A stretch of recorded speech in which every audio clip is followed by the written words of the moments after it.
História do Linux. A história do Linux começou em 1991 com o início de um projeto pessoal de um estudante finlandês chamado Linus Torvalds com o intuito de criar um novo núcleo de sistema operacional. Desde então, o núcleo Linux resultante foi marcado por um crescimento constante ao longo de sua história. A partir do lançamento inicial de seu código-fonte em 1991, cresceu de um pequeno grupo de arquivos em C sob uma proibitiva licença de distribuição comercial, em 1991, a possuir mais de 370 megabytes de fonte sob licença GPL1. Eventos que levaram à criação. O sistema operativo Unix foi concebido e implementado por Ken Thompson e Dennis Ritchie, ambos dos AT&T Bell Laboratories, em 1969 e primeiramente lançado em 1970. Sua disponibilidade e portabilidade fizeram com que fosse amplamente adotado, copiado e modificado por instituições acadêmicas e negócios. Seu design influenciou autores de outros sistemas, carece de fontes. Em 1983, Richard Stallman começou o projeto GNU com o objetivo de criar um sistema operacional tipo Unix gratuito e livre. Como parte desse trabalho, ele escreveu a GNU General Public License, GPL. No começo dos anos 1990, havia software quase suficiente para se criar um sistema operacional completo. Entretanto, o núcleo GNU, chamado de URD, não conseguiu atrair atenção suficiente dos desenvolvedores, deixando o GNU incompleto. Outro projeto de sistema operacional livre, inicialmente lançado em 1977, foi o Berkeley Software Distribution, BSD. Foi desenvolvido pela Universidade da Califórnia em Berkeley a partir da versão 6 do Unix da AT&T. Uma vez que o BSD continha código do Unix do qual a AT&T era proprietária, a AT&T entrou com o processo USLV-BSD no começo dos anos 1990 contra a Universidade da Califórnia. Isso limitou fortemente o desenvolvimento e adoção do BSD 13.4. Em 1985, a Intel lançou o 80386, o primeiro microprocessador x86 com conjunto de instruções de 32-bit e MMU com paginação 5. Em 1986, Maurice J. Ba, of AT&T Bell Labs, publicou The Design of the Unix Operating System 6. Essa descrição definitiva cobria principalmente o núcleo System V versão 2, com algumas novas características da versão 13 do BSD. O Minix, um sistema operacional tipo Unix pensada para uso acadêmico, foi lançado por Andrew S. Tannenbaum em 1987. Se bem o código-fonte do sistema estava disponível, modificações e redistribuições não eram permitidas. Ademais, o design do Minix de 16-bit não se adaptou muito bem às características da cada vez mais barata e popular arquitetura de 32-bit do Intel 386 para computadores pessoais. Esses fatores e a falta de uma adoção ampla de um kernel livre deram um impulso para que Torvalds iniciasse seu projeto. Ele declarou que se o núcleo GNU ou o núcleo 386-BSD estivessem disponíveis naquela época, ele possivelmente não teria escrito seu próprio 7.8. A criação do Linux. Em 1991, em Helsinki, Linus Torvalds começou o projeto que mais tarde se tornaria o núcleo Linux. Era inicialmente um emulador de terminal, o qual Torvalds usava para acessar os grandes servidores Unix da universidade. Ele escreveu um programa especificamente para o hardware que estava usando, independente de um sistema operacional porque queria usar as funções de seu novo computador com o processador 80386. O desenvolvimento foi feito no Minix usando o GNU-C Compiler, o qual é ainda hoje a escolha principal para compilar o Linux, embora o código possa ser construído com outros compiladores, como o Intel C Compiler, carece de fontes. Como Torvalds escreveu em seu livro Just for Fun 9, ele eventualmente percebeu que havia escrito o núcleo de um sistema operacional. No dia 25 de agosto de 1991, ele anunciou esse sistema em um post no newsgroup Compius.minix da Uzene 10. Olá a todos que estão usando o Minix. Eu estou fazendo um sistema operacional livre, é apenas um hobby, não será grande profissional como o GNU. Para os clones ET386, 486. Está sendo desenvolvido desde abril e está quase pronto. Gostaria de receber qualquer feedback sobre o que as pessoas gostam ou não gostam no Minix, uma vez que o meu só se parece um pouco com ele, mesmo layout físico de sistema de arquivos, devido a razões práticas, entre outras coisas. No momento eu portei para Bash, 1.08, e GCC, 1.40, e as coisas parecem funcionar. Isso implica que irei conseguir algo prático dentro de poucos meses e gostaria de saber quais características a maioria das pessoas gostaria que tivesse. Quaisquer sugestões são bem-vindas, mas não prometo que eu vá implementá-las emoticon sorrindo. Linus, torvaldes@cruna.helsinki.fi. PS. Sim, ele não tem nenhum código Minix, e possui um FS multitarefa. Ele não é portável, usa troca de contexto 386, etc. E provavelmente nunca será compatível com nada além de discos rígidos ET. Uma vez que isso é tudo que eu tenho emoticon triste. Linus Torvalds 11. O nome. Linus Torvalds queria chamar seu invento de Freax, um portmanteau de Freak, Free, and X, como uma alusão ao Unix. Durante o começo de seu trabalho no sistema, ele guardou os arquivos sob o nome de Freax por cerca de um ano. Torvalds já havia considerado o nome Linux, mas inicialmente o descartou por ser demasiadamente egocêntrico. 9. Com o intuito de facilitar o desenvolvimento, foi feito o upload dos arquivos para o FTP Server, ftp.funet.fi, da Funet em setembro de 1991. Ari Lenk, que trabalhava junto com Torvalds na Universidade de Helsinki e era um dos administradores voluntários do servidor FTP naquela época, não achava que Freax fosse um bom nome. Então, deu ao projeto o nome de Linux no servidor sem consultar Torvalds. 9 Mais tarde, contudo, Torvalds consentiu o nome Linux. Para demonstrar como a palavra Linux deveria ser pronunciada, Torvalds incluiu um guia de áudio, reproduzir, com o código-fonte do núcleo em 12. Linux sob a licença GNU-GPL. Torvalds primeiramente publicou o núcleo Linux sob sua própria licença, que tinha restrições no que diz respeito à atividade comercial. O software a ser usado junto com o núcleo era o desenvolvido como parte do projeto GNU, licenciado sob os termos da GNU General Public License, uma licença de software livre. O primeiro lançamento do núcleo Linux, o Linux 0.01, incluía um binário do Bash Shell do GNU 13. Nas notas para o lançamento do Linux 0.01, Torvalds listou que o software GNU era necessário para o funcionamento do Linux 13. Infelizmente, um núcleo por si só não leva a lugar nenhum. Para conseguir um sistema que funcione, são necessários um shell, compiladores, uma biblioteca, etc.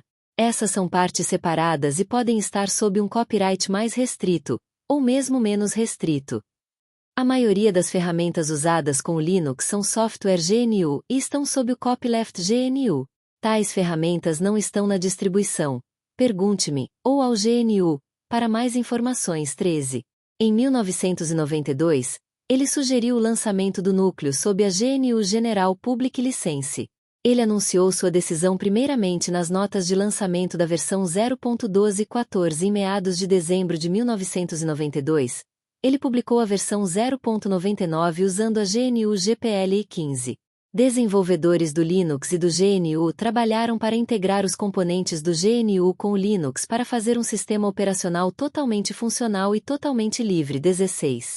Torvalds declarou que tornar o Linux compatível com a GPL foi definitivamente a melhor coisa que eu já fiz. 17. Controvérsia quanto à nomenclatura GNU/Linux. Ver artigo principal.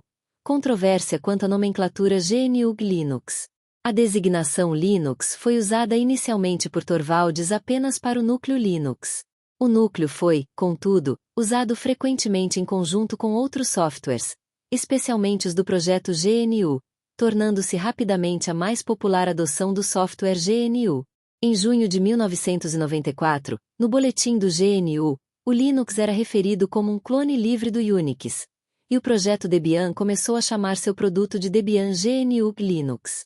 Em maio de 1996, Richard Stallman publicou o editor Emacs 19.31, no qual o tipo do sistema foi renomeado de Linux para Lignux. Essa grafia tinha a intenção de referir-se especificamente à combinação de GNU e Linux, mas foi rapidamente abandonada e substituída por GNU Linux.18. Esse nome provocou reações variadas. Os projetos GNU e Debian usam esse nome, embora a maioria das pessoas simplesmente usam o termo Linux para referir-se à combinação. 19. Mascote oficial. Torvalds anunciou em 1996 que haveria um mascote para o Linux, um pinguim. Isso deve-se ao fato de que quando se estava por escolher um mascote, Torvalds mencionou que ele havia sido bicado por um pequeno pinguim em uma visita ao Zoológico e Aquário Nacional de Canberra, Austrália. Léo Rievin foi o responsável pelo esboço original do hoje bem conhecido mascote, baseado em sua descrição. O nome Tux foi sugerido por James Hughes como um derivativo de Torvalds Unix 9. Novo desenvolvimento núcleo. Existem muitos outros conhecidos mantenedores do núcleo Linux além de Torvalds, como Alan Cox e Marcelo Tosati. Cox foi o mantenedor da versão 2.2 do núcleo até esse ser descontinuado no final de 2003. Da mesma maneira, Tosati foi o mantenedor da versão 2.4 do núcleo até meados de 2006. Andrew Morton é o responsável pelo desenvolvimento e administração do núcleo 2.6, o qual teve sua primeira versão estável lançada em 18 de dezembro de 2003. Também as branches mais antigas ainda são constantemente aprimoradas. Comunidade. A maior parte do trabalho no Linux é feita pela comunidade. Os milhares de programadores em todo o mundo que usam Linux enviam suas sugestões de aprimoramento aos mantenedores. Várias companhias também ajudaram não apenas no desenvolvimento dos núcleos, mas também com a escrita do corpo do software auxiliar, que é distribuído junto com o Linux. É lançado tanto por projetos organizados como o Debian, quanto por projetos conectados diretamente a companhias como o Fedora e o OpenSUSE. Os membros dos respectivos projetos encontram-se em várias conferências e eventos, com o objetivo de intercambiar ideias. Um dos maiores desses eventos é o LinuxTag na Alemanha, atualmente em Berlim, onde cerca de 10.000 pessoas se reúnem anualmente, com o intuito de discutir sobre o Linux e sobre projetos associados a ele. O Open Source Development Labs e a Linux Foundation. O Open Source Development Labs, OSDL, foi criado no ano 2000 e é uma organização independente sem fins lucrativos que persegue o objetivo de otimizar o Linux para uso em data centers, entre outros. Funcionou como patrocinadora de Linus Torvalds e também de Andrew Morton, até meados de 2006 quando Morton transferiu-se para Google. Torvalds trabalha em tempo integral para o OSDL, desenvolvendo núcleos do Linux. Em 22 de janeiro de 2007, o OSDL e o Free Standards Group uniram-se para formar a Linux Foundation, estreitando seus respectivos focos para a promoção da competição do GNU Linux com Microsoft Windows 20. Empresas. Apesar do fato ter o código-fonte aberto, algumas poucas empresas obtêm lucro do Linux. Essas companhias, a maioria das quais também são membros do Open Source Development Lab, investem recursos substanciais no avanço e desenvolvimento do Linux, com o objetivo de torná-lo adequado para aplicação em várias áreas. Isso inclui doação de hardware para os desenvolvedores de drivers, doações em dinheiro para as pessoas que desenvolvem software Linux, e o emprego de programadores do Linux na companhia. Alguns exemplos são a IBM e a HP, que usam o Linux em seus próprios servidores, e a Red Hat, que mantém sua própria distribuição. Da mesma forma, a Nokia apoia o Linux pelo desenvolvimento e licenciamento do Qt em LGPL, o qual torna possível o desenvolvimento do KDE, e pelo emprego de alguns desenvolvedores do X e do KDE. Controvérsias sobre o Linux. O Linux sempre tem sido cercado por controvérsias desde a sua concepção. O Linux é obsoleto. Ver artigo principal, debate entre Tannenbaum e Torvalds. Em 1992, Andrew S. Tannenbaum, reconhecido cientista da computação e autor do sistema de micronúcleo Minix, escreveu um artigo no newsgroup Compius.minix da Uzene com o título O Linux é obsoleto 21, o qual marcou o começo de um famoso debate sobre a estrutura do então recente núcleo Linux. Entre as críticas mais significativas figuravam as seguintes. O núcleo era monolítico e portanto ultrapassado. A falta de portabilidade, devido ao uso de características exclusivas dos processadores Intel 386. Escrever um sistema operacional que está fortemente atado a um tipo particular de hardware, especialmente um esquisito como são os da linha Intel, é basicamente errado. 22. Não há controle estrito sobre o código-fonte por nenhuma pessoa em particular. 23. O Linux empregava uma série de características que eram inúteis. Tannenbaum acreditava que um sistema de arquivos que realizasse multitarefas fosse simplesmente um hack para melhorar o desempenho. 24. A previsão de Tannenbaum de que o Linux se tornaria ultrapassado dentro de poucos anos e seria substituído pelo GNU-Urd, que ele considerava ser mais moderno, mostrou-se incorreta.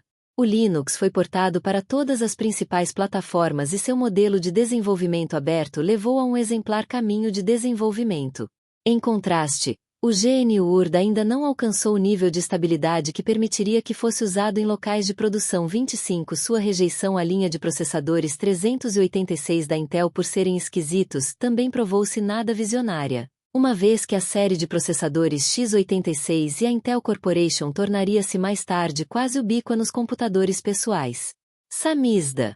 Em seu livro não publicado Samizda, Kenneth Brown declarou que Torvalds copiou ilegalmente código do Minix. Essas acusações foram refutadas por Tannenbaum 26. Kenneth Brown, queria entrar na questão da propriedade, mas ele também estava tentando evitar me dizer qual era seu verdadeiro propósito. Então ele não formulava a questão muito bem. Finalmente ele me perguntou se eu pensava que Linus escreveu Linux. Eu disse que até onde eu sabia, Linus escreveu todo o núcleo sozinho, mas que após seu lançamento, outras pessoas começaram a aperfeiçoar o núcleo, o qual era muito primitivo inicialmente, e acrescentarem novos softwares ao sistema, essencialmente o mesmo modelo de desenvolvimento do Minix. Então ele começou a focar nisso, com questões como: ele não roubou partes do Minix sem permissão. Eu disse a ele que o Minix tinha claramente uma enorme influência sobre o Linux em muitos aspectos, do layout do sistema de arquivos ao código-fonte, mas que eu não pensava que Linus tivesse usado meu código. As declarações, a metodologia e as referências do livro foram seriamente questionadas e no final nunca foram lançadas, sendo descartadas pelo site da distribuidora. Competição com a Microsoft. Embora Torvalds tenha dito que a sensação da Microsoft de sentir-se ameaçada pelo Linux no passado não tenha tido consequências sobre ele, os campos da Microsoft e do Linux tiveram várias interações antagonísticas entre 1997 e 2001. Isso tornou-se bastante claro pela primeira vez em 1998, quando o primeiro Halloween Document foi trazido à luz por Eric S. Raymond. Era uma espécie de pequeno ensaio de um desenvolvedor da Microsoft que procurava expor as ameaças que o software livre representava para a Microsoft e identificava estratégias para contrapor-se às ameaças percebidas. Contudo, a Free Software Foundation publicou uma declaração dizendo que a produção de software proprietário pela Microsoft era ruim para os usuários de software pois negava a eles a sua devida liberdade. 27 A competição entrou em uma nova fase no começo de 2004, quando a Microsoft publicou os resultados de estudos de caso de consumidores avaliando o uso do Windows em comparação com o Linux, com o nome de Get the Facts, obtenha os fatos, em sua própria página na internet. Baseado em consultas, analistas e alguns pesquisadores financiados pela Microsoft, os estudos de caso sustentavam que o uso empresarial do Linux em servidores era comparativamente inferior ao uso do Windows em termos de confiabilidade, segurança e custo total de propriedade. 28. Em resposta, distribuidores comerciais do Linux produziram seus próprios estudos, enquetes e testemunhos para opor-se à campanha da Microsoft. No final de 2004, a campanha da Novell foi intitulada Unbending the Truth, Desvelando a Verdade, e procurou sublinhar as vantagens bem como dissipar as questões legais amplamente divulgadas na adoção do Linux, particularmente à luz do caso SCOV-IBM. A Novell referiu-se particularmente aos estudos da Microsoft em muitos pontos. A IBM também publicou uma série de estudos sob o título de The Linux at IBM Competitive Advantage, o Linux e a vantagem competitiva da IBM, para, mais uma vez, fazer frente à campanha da Microsoft.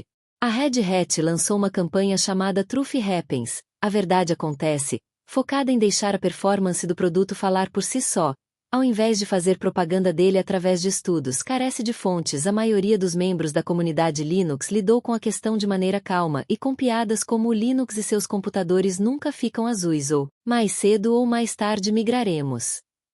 Além disso, a revista Linux User também publicou um review do Windows XP meio em tom de brincadeira com as mesmas críticas comumente feitas a uma típica distribuição do Linux. No outono de 2006, a Novell e a Microsoft anunciaram um acordo de cooperação em interoperabilidade de software e proteção de patentes. 29 Isso incluía um acordo que tanto os clientes da Novell quanto os da Microsoft não poderiam ser processados por violação de patentes.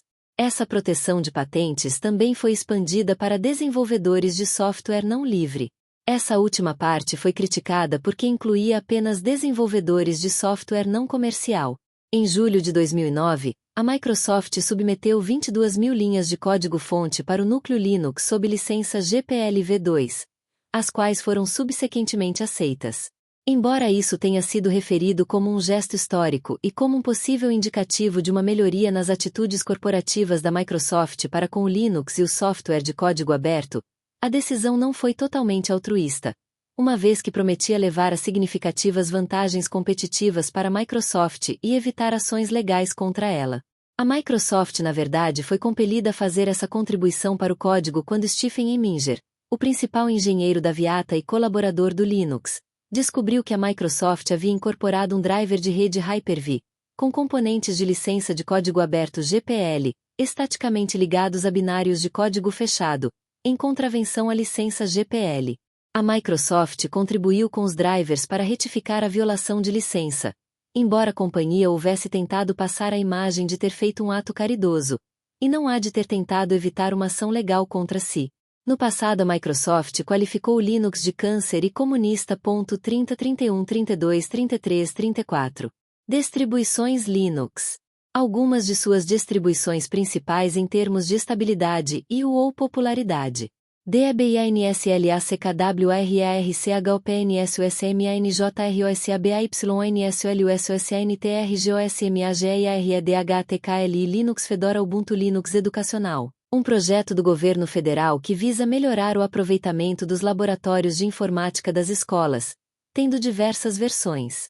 Atualmente na versão 5.0, apresenta diferentes atividades educativas e planos de aula que auxiliam o ensino e a aprendizagem. SCO ver artigo principal. Controvérsia entre SCO e Linux. Em março de 2003, o SCO Group acusou a IBM de violar seu copyright sobre o Unix ao transferir código do Unix para o Linux. O SCO reivindica a propriedade dos direitos autorais sobre o Unix e um processo foi aberto contra a IBM. A Red Hat, então, entrou com processo contra o SCO que, desde então, foi alvo de vários processos relacionados a esse tema. Ao mesmo tempo em que entrou com sua ação, o SCO começou a vender licenças Linux para usuários que não quisessem correr o risco de uma possível reclamação por parte da empresa. Porém, como a Novell também alega possuir direitos autorais sobre o Unix, ela entrou com uma ação contra o SCO. Posteriormente, o SCO entrou com pedido de falência 35. Direitos sobre a marca. Entre 1994 e 1995, várias pessoas de diferentes países tentaram registrar o nome Linux como uma marca registrada comercial.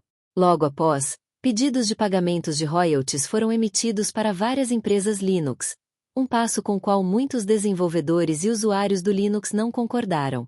Linus Torvalds reagiu contra essas empresas com a ajuda da Linux International e foi concedida a marca comercial para o nome, a qual ele transferiu para Linux Internacional.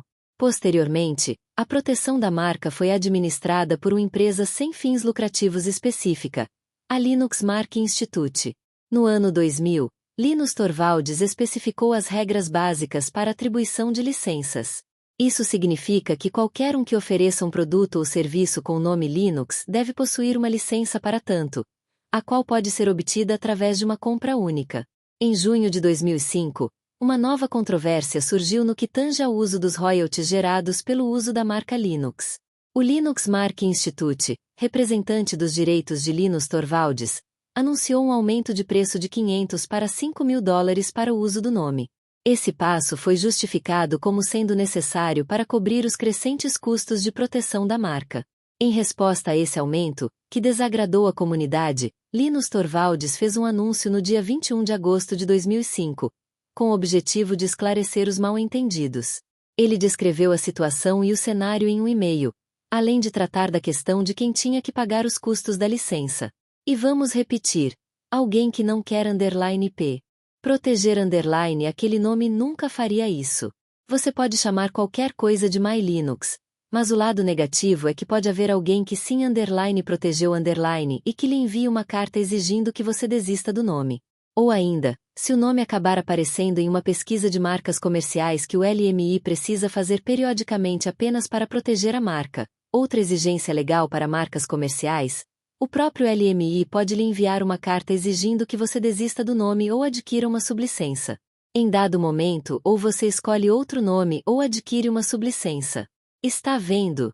Trata-se do fato de que você precisa ou não de proteção, e não de que o LMI queira dinheiro ou não. Finalmente, apenas para deixar claro, não apenas eu não ganho um centavo do dinheiro advindo da marca, como o próprio LMI, quem realmente administra a marca, historicamente tem até agora sempre perdido dinheiro com isso.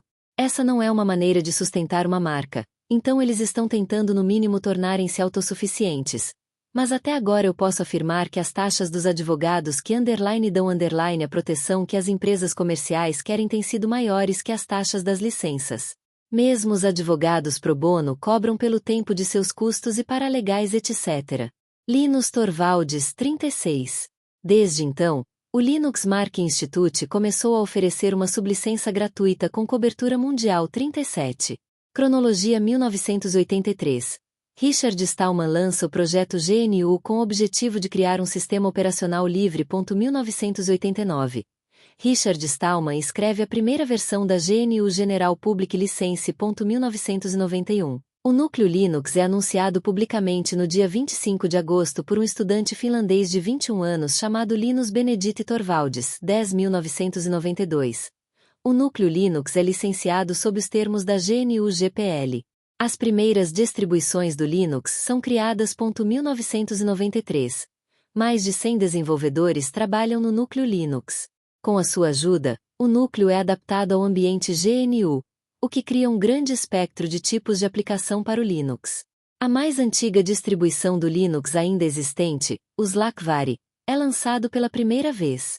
Mais tarde, no mesmo ano, é estabelecido o projeto Debian. Hoje é a distribuição que possui a maior comunidade. 1994. Em março, Torvalds julga que todos os componentes do núcleo estão totalmente amadurecidos. Ele lança a versão 1.0 do Linux.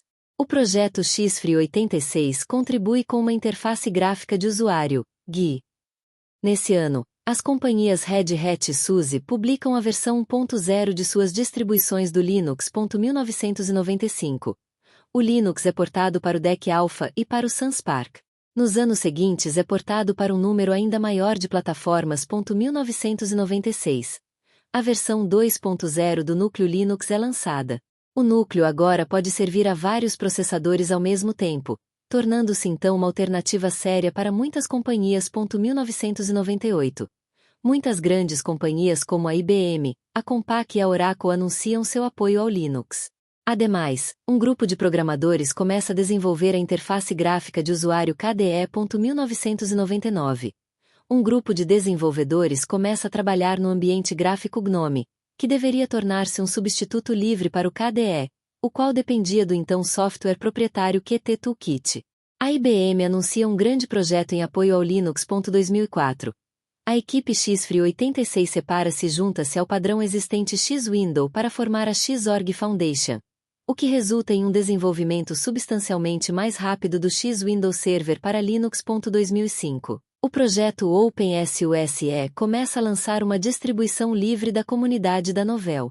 Além disso, em outubro, o projeto OpenOffice.org introduz a versão 2.0, compatível com os padrões da Oasis OpenDocument. 2006. A Oracle lança sua própria distribuição da Red Hat. A Novell e a Microsoft anunciam uma cooperação para uma melhor interoperabilidade. 2007. A Dell começa a vender laptops com Ubuntu pré-instalado. 2011.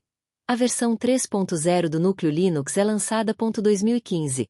A versão 4.0 do núcleo Linux é lançada. 2016 atual. A versão 4.4 do núcleo Linux é lançada. Se inscrevam-se no canal do NitroTube Casa dos Leléus.